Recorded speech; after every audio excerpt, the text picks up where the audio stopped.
Welcome to our channel. Today we how to activate WordPress Business Easy tutorial step by step clearly. To activate your WordPress business plan, start by logging into your WordPress account. Navigate to your site dashboard. Look for the Plans option in the left-hand menu. Click on Plans to see the available options. Select the business plan from the list. Review the features included in the business plan. Click the Upgrade or Get Started button. You will be prompted to select your payment method. Enter your billing information accurately. Review your order details before finalizing the purchase. Once confirmed, you will receive a confirmation email. Return to your WordPress dashboard to ensure the business plan is activated. Check that all the features of the business plan are accessible.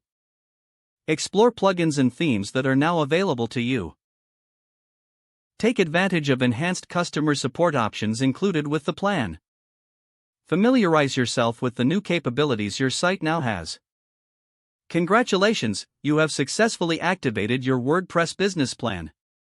If the page does not load, refresh the browser or try again in a private or incognito window.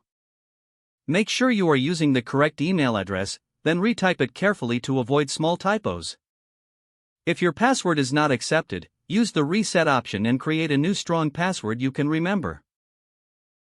Check your spam folder for verification or security emails, then complete any requested confirmation steps. Enable two-factor authentication if available to improve account security and reduce unauthorized access risk. After signing in, review your profile details so your contact information and settings are accurate and current.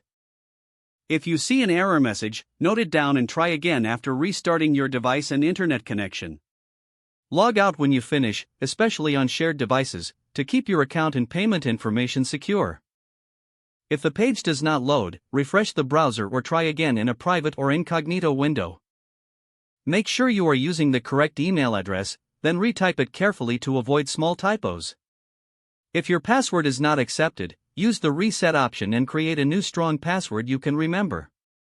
Don't forget to like this video and subscribe to our channel for more step-by-step tech guides.